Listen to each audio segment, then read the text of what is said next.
Welcome everybody. Thank you for joining us on this Windows 11 webinar there this morning. Apologies, I was just waiting a couple of minutes just to see if anyone else was going to join our live session just now. It's just a good point maybe just to mention that this webinar has been recorded. So once the webinar is finished, you should be able to click on the link again and rewatch at any time and pick up on any points or share with your colleagues from there.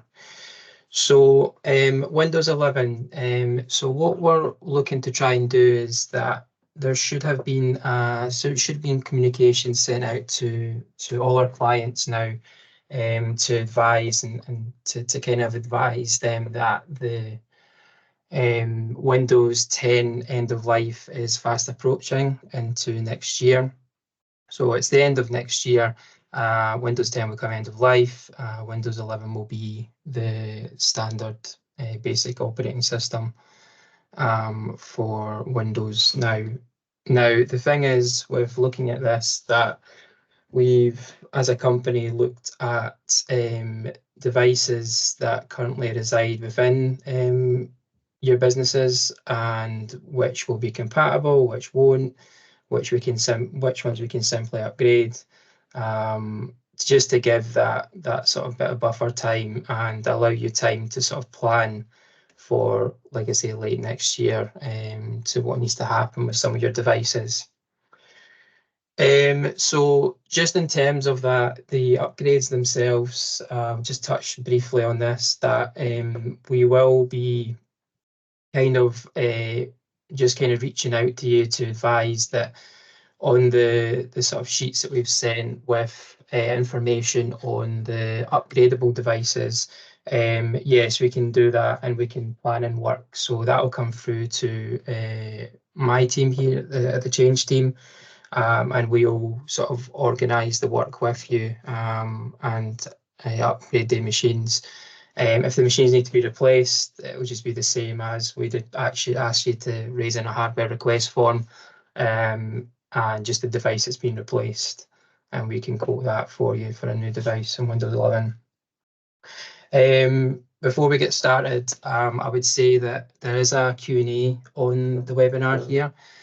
What I would advise is that if I could ask just for you to leave that until the end of my kind of demo, just so that obviously if there's anything covered within the demo, it might answer the questions for you. So it just saves interrupting and kind of saves us a bit of time there as well.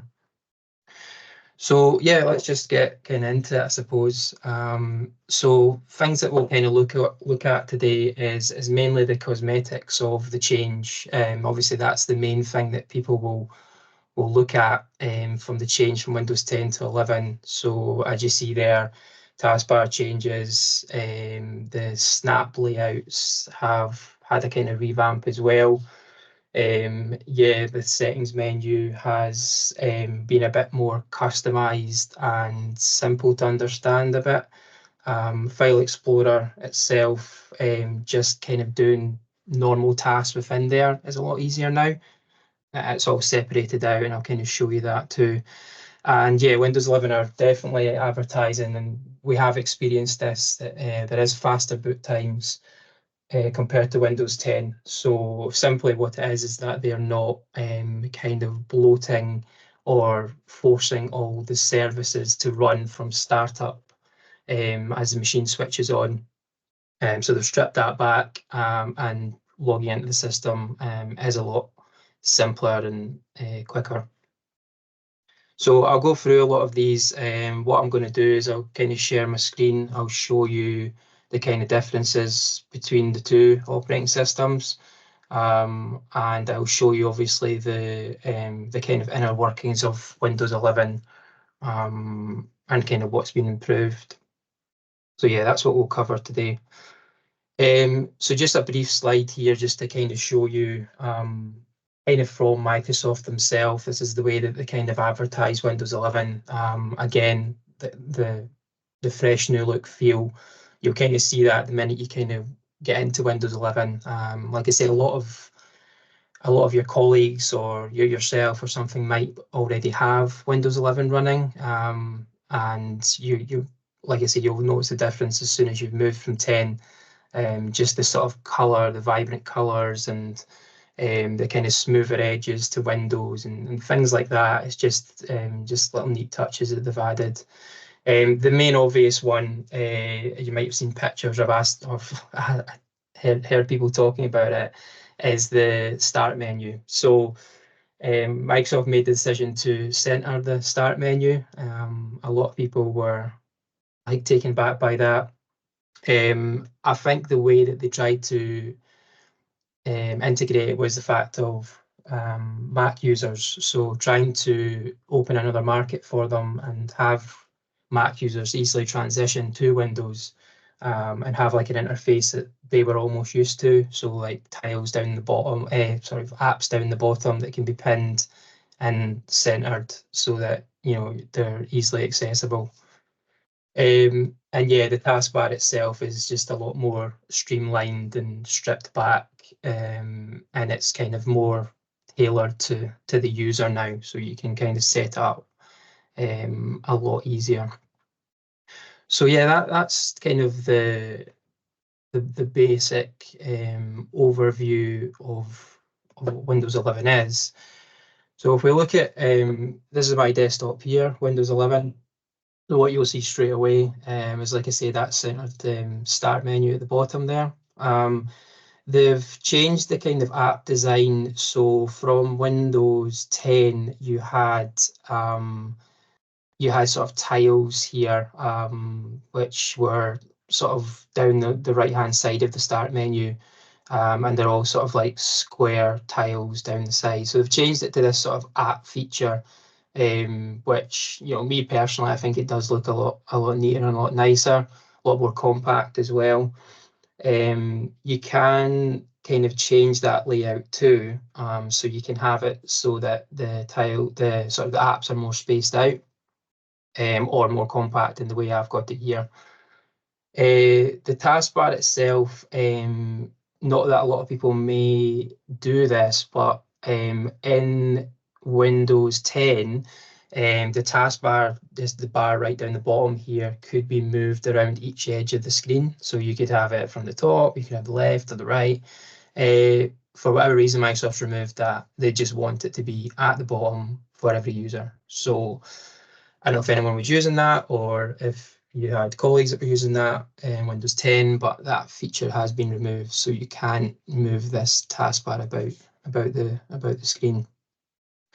In terms of the apps, so Microsoft have revamped pretty much all of the standard apps for that you would use daily. So things like Notepad have had a kind of big revamp where it's almost like a browser page now. So you've got various tabs you can add into here.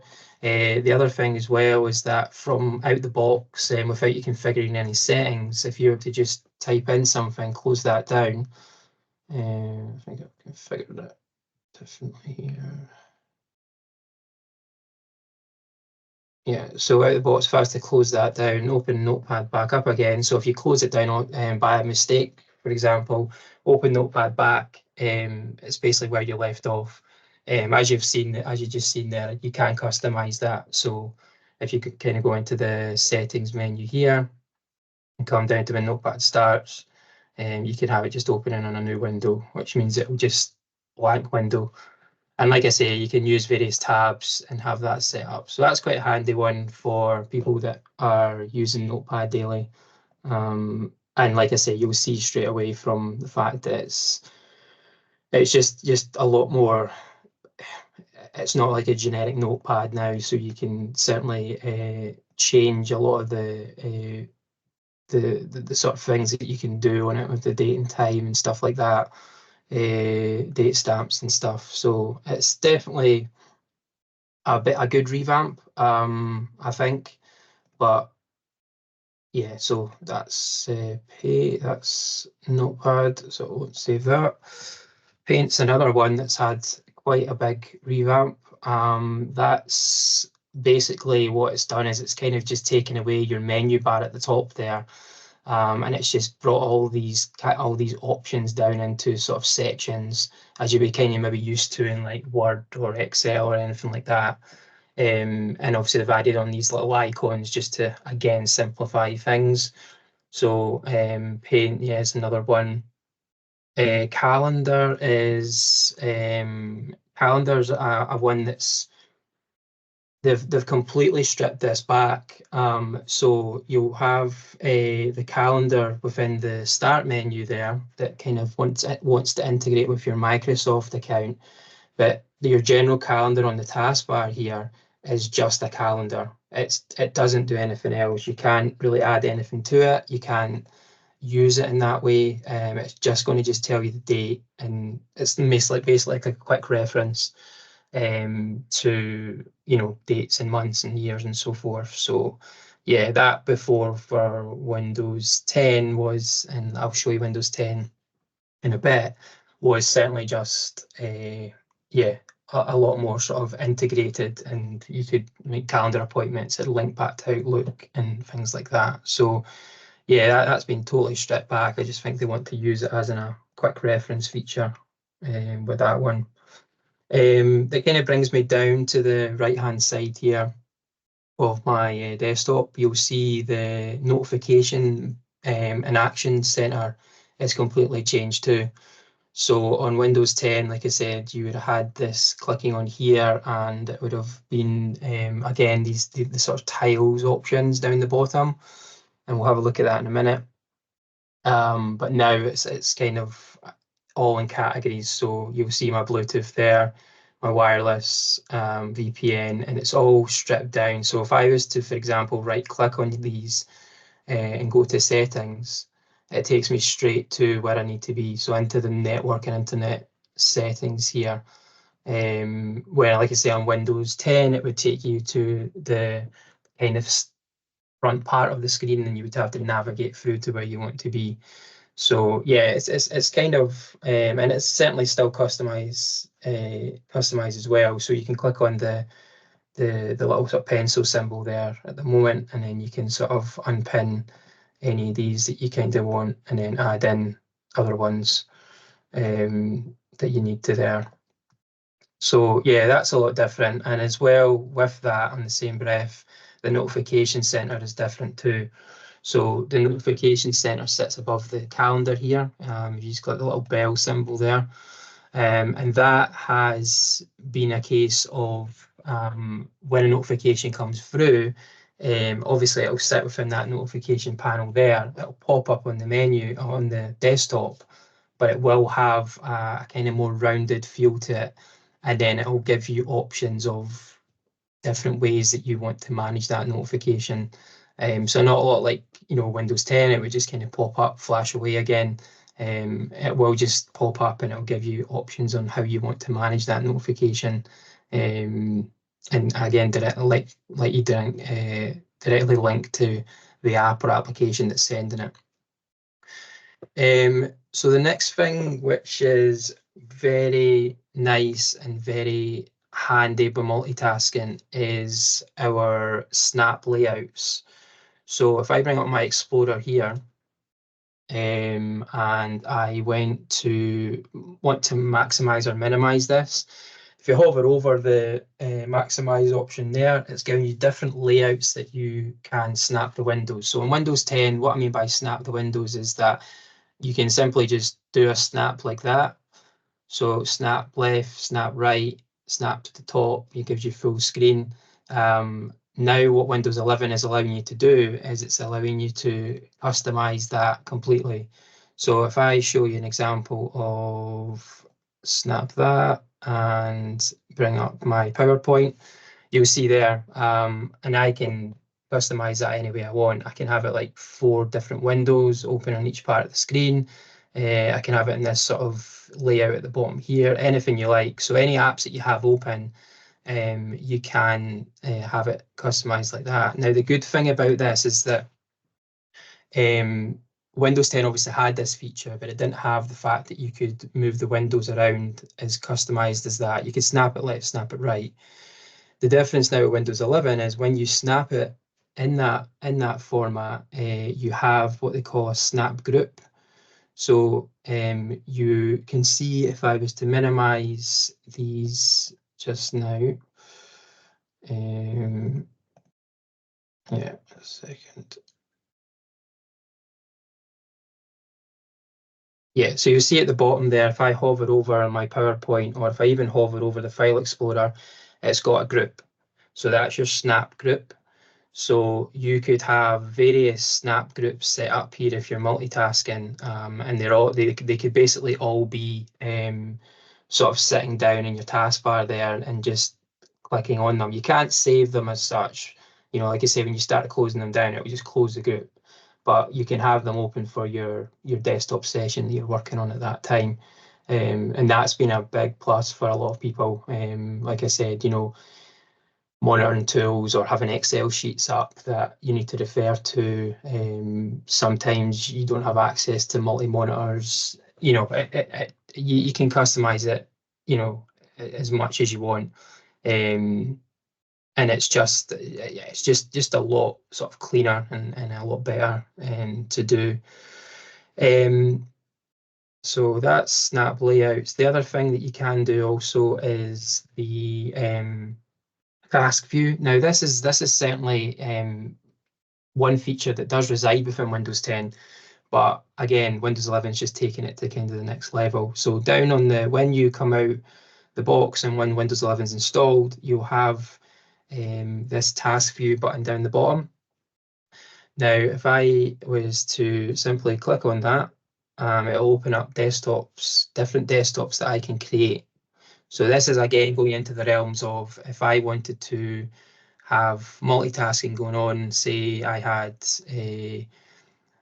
browsers on this desktop, applications on this desktop, and you know, personal stuff on this desktop, whatever it be. So you can kind of segment things into different desktops. So if I come into this one, this will lead me on well to Windows 10. So this is Windows 10 that I'm logging into here. And like I say, if you just kind of cast your mind back a few minutes or so when we're talking about some of the layout changes, you know, calendar, notification center, like I said in here, you'll see that action center has been completely moved from notification center. So you'll see all these tabs are still much this, these tiles are much the same, but like I say, notification center has been moved into its own sort of category there. The other things as well is, like I say, just the general look at the start menu. You know, you'll have all your applications in here, and then your pinned sort of apps down the right here, as opposed to when you have a look at the centered options there, and then if you click on all apps up here, then it brings you into that menu on the left that you have for Windows 10. So yeah, I mean it's certainly, like I say, a lot different here for the yeah, for the Windows here. So you've got like things like, let me show you, come back to our first desktop.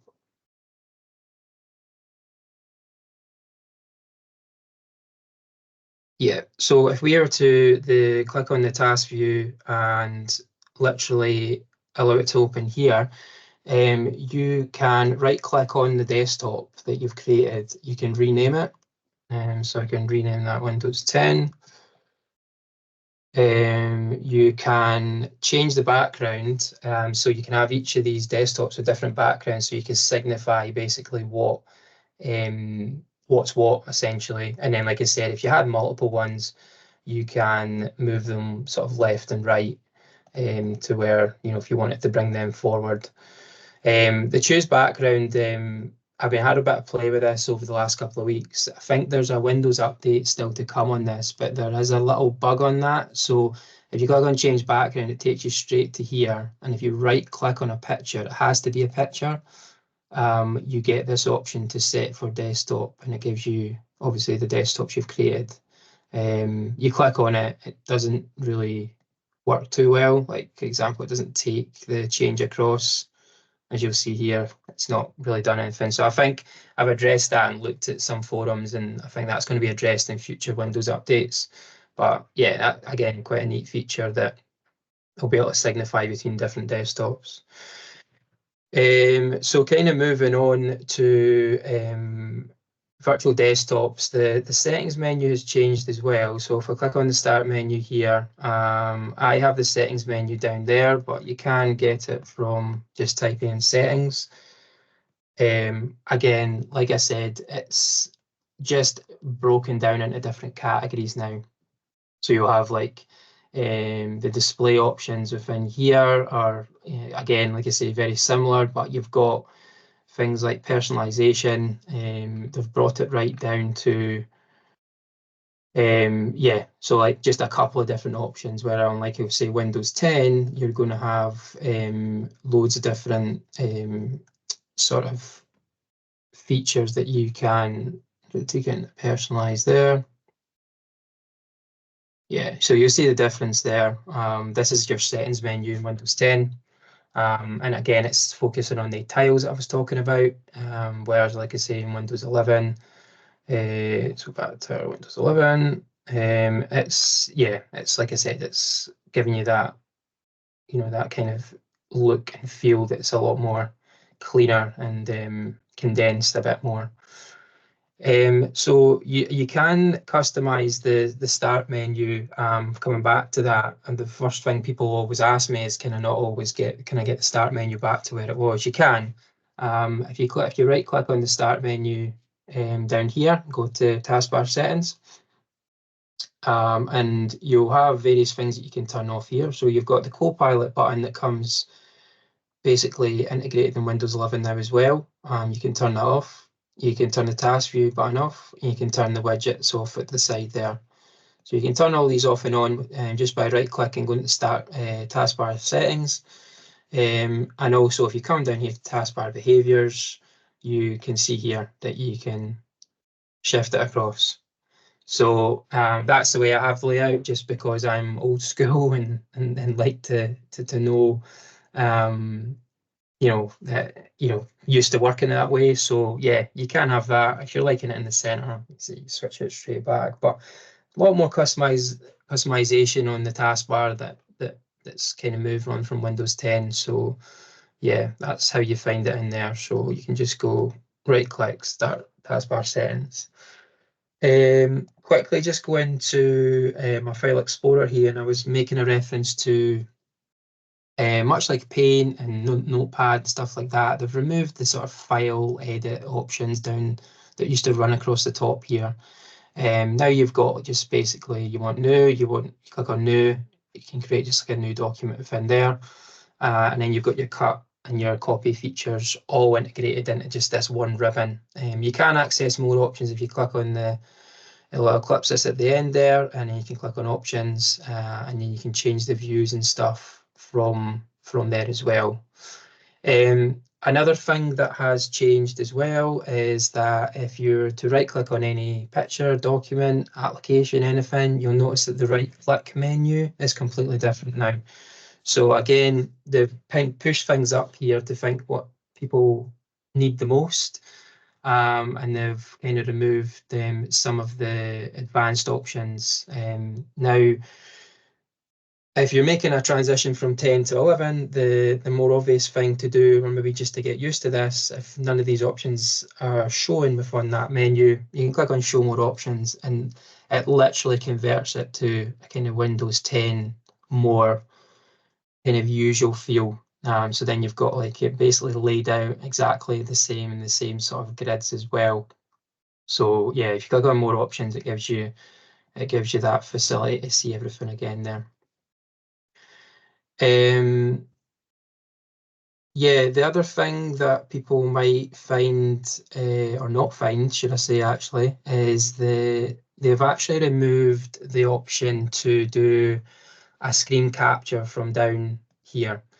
So if we just switch back to Windows 10, you'll see that in my notification section here, I can click on screen snip, and I've got that readily accessible.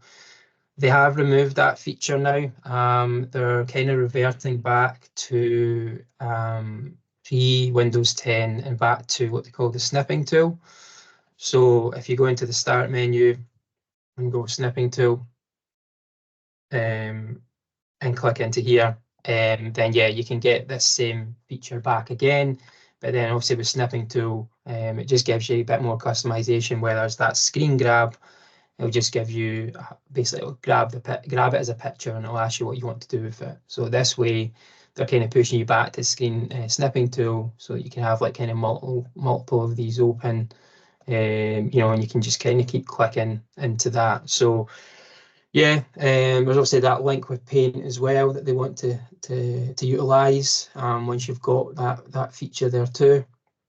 So a lot of, like I say, the features they've done has got a purpose behind it, and I think this will kind of bring me in nicely to the fact of what Windows 11 is going to be post 2025 is much like everything else. It's going to be driven for AI. It's going to be a lot more resource hungry, as in it will require systems that are a little bit more powerful.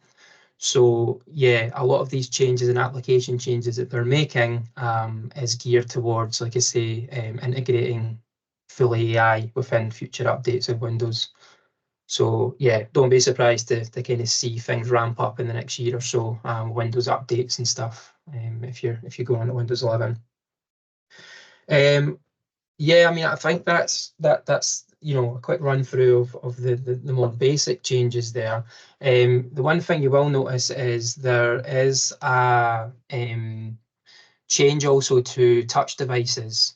So I can't obviously show you that just now, but if you have a Surface or any kind of Windows device that's going from 10 to 11, they have advertised, and I have seen it myself, that it's a lot more fluid and responsive, and the operating system is designed to know that you're using a touch device, i.e. if you're flipping the screen, changing the orientation of the screen, it kind of changes your apps in that same way as well. So yeah, if you're interested in that, and or if you have a device of that ilk, then yeah, just do a quick YouTube on it or Google on it, and you'll kind of see what they're advertising, the changes on that. So yeah, that is a quick run through of where we're at and where we're looking to get to with Windows 11.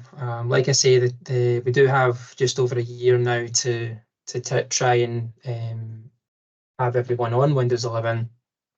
So now's a good time to start the changes, and also just to kind of embrace yourself of what things to expect there. But like I said, a lot of you might have seen a lot of Windows 11 interfaces on colleagues' machines or whatever, but a lot of these little tips and things that I've showed you today hopefully will help you. Yeah, so I think that kind of wraps me up for just now. If there's any questions, like I say, if you want to nip them into the Q&A, or if you find that you want to go away and have a bit of a play about, then you can come back and ask me some questions on email or through the various channels to get back to us at Grant McGregor here.